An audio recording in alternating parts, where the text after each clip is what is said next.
We start with breaking news at noon. The Justice Department released its report on the Uvalde school shooting. It says police officials who responded to Robb Elementary, quote, demonstrated no urgency in setting up a command post and failed to treat the killings as an active shooter situation. The report identifies cascading failures in law enforcement's handling of the scene. In May of 2022, a man walked into the school and killed 19 young students and 2 school officials. It's one of the deadliest massacres at a school in American history. The DOJ identifies a vast array of problems, from failed communication and leadership to inadequate technology and training. Also happening right now, students making a statement. In the last 30 minutes, hundreds of students walked out of 3 high schools in the Francis Howell School District. This is Francis Howell North.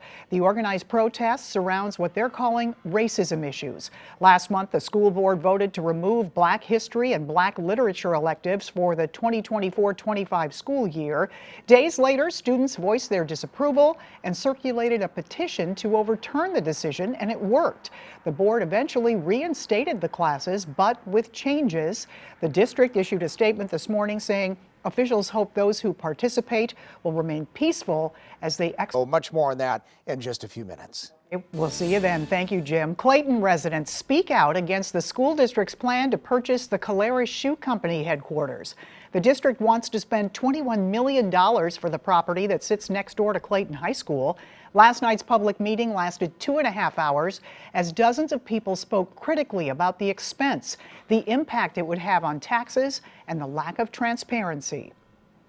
I think that if Brown Shoe Company cannot sell this for their asking price, maybe they need to lower the asking price. They have proposed, we just learned tonight, spending $20 million and then going to the community and trying to figure out what we're going to do with the land. So it looks to me like you're trying to get us in a hole so you can force whatever this inclusive empowerment campus is on us, and we won't have any recourse at that point. We saw very little downside to entering into a contingent purchase contract, assuming we could come to reasonable terms with Caleres. During our contingency period, we could determine if this project made sense in the context of that long-range plan and gain a better understanding of the development potential. Board President Amy Rubin says the board is trying to focus on the future needs of students. 4 former Clayton mayors say the deal would cost the city more than $1 million in property taxes per year. A school in the Metro East is closing later this year. Notre Dame Academy in Belleville announced on Facebook it's closing May 31st. School officials say low enrollment and trouble maintaining funding are the biggest reasons for the closure. St. Peter's Cathedral Parish will help families with placing students in other area Catholic schools for the next year. New developments in a story we brought you earlier this week. The search for this missing Missouri woman is over. The Mineral Area Major Case Squad says someone found the remains of 44-year-old Donna I yesterday on a farm in Potosi. It's not far from where she was last seen in the early morning hours of January 9th. We're told an autopsy will be done tomorrow. Crews continue to search for a man who's been missing since this house fire Monday. Firefighters responded to this house on Athlone in North St. Louis.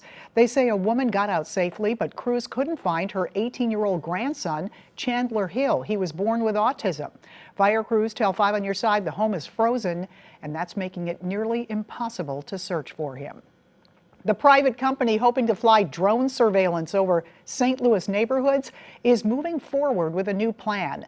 A company called SMS Novel Films is now looking for drone pilots to get the job done. But as 5 on Your Side's Laura Barczewski reports, residents are concerned.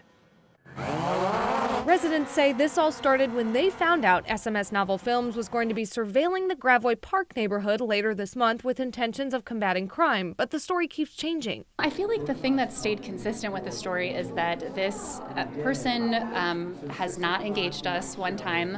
When approached and asked about his plans, he has rebuffed people. He has doubled down on what he wants to do despite getting pushback. Now the company says it's not going to tell anyone where their drone pilots are filming, calling on licensed pilots to come to St. Louis for a 5-day work retreat to kick off the surveillance program, SMS Livestream.